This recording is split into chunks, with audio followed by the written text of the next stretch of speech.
All right, y'all, welcome back. We're continuing on with the sampler. The next guy we have is the spiderweb stitch. So these are really great for making little flowers. However, I have decided I don't think I want to make one this big. I'm gonna save on some thread. So I'm gonna make a slightly smaller circle in pink. I'm using a friction pen. I will link to these down below. These are the ones that I have found to be the most reliable. So I'm just gonna draw a slightly smaller circle. So I'm gonna be going off of the pink circle instead of the black circle. Hopefully that's not too confusing. When in doubt, follow the different color. So to start out with, you're gonna take your little needle and thread with 2 strands in it.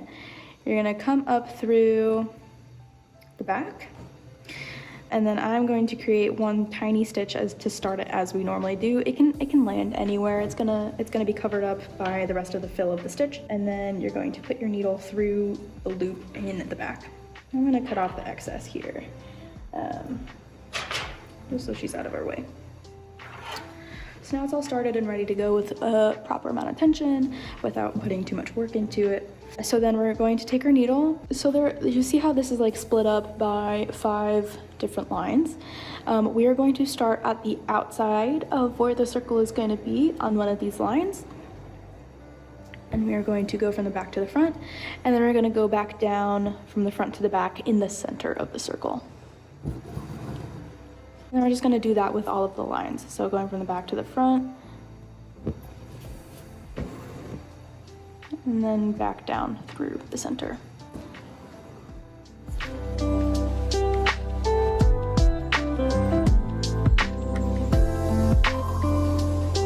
So now you have a cute little star ready to go. And then you're going to take your needle, come up through like where one of these gaps are.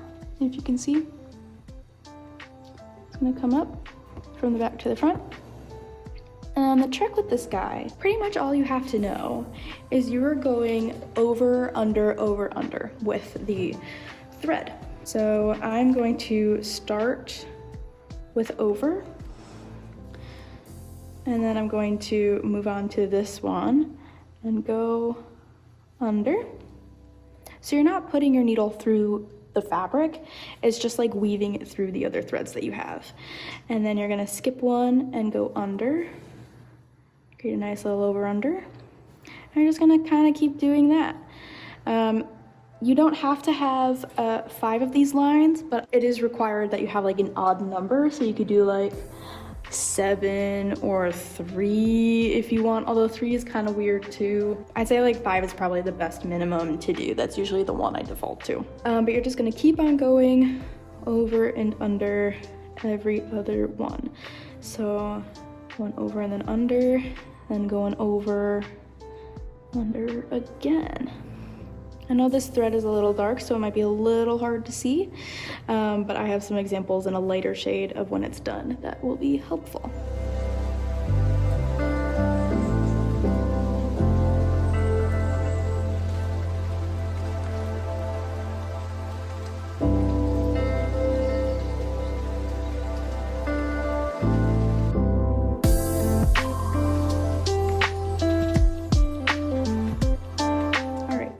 So we've covered up a couple of these legs completely, but a couple of them are still like creeping out.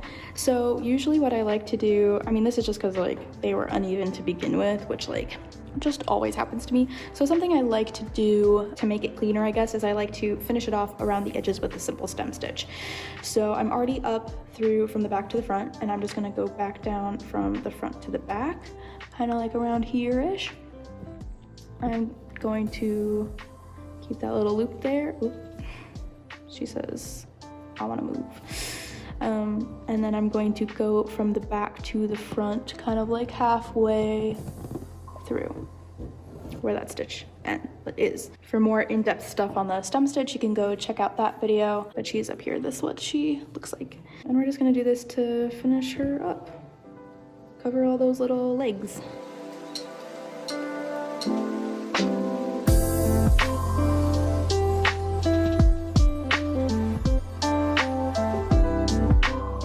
So now she is all covered up and ready to go.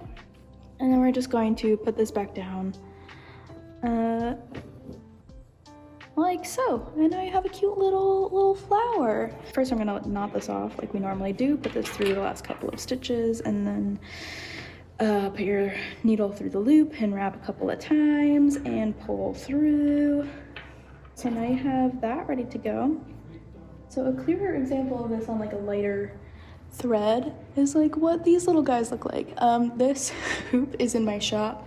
If you have fallen in love with her like I have, she is available for purchase there, so go check her out on my Etsy. But these are what these little flowers look like. It's super cute, super fun. You can make these huge as well. This stitch does like to eat thread more than you're expecting, so know that going in. But yeah, that is how you do the spider web stitch.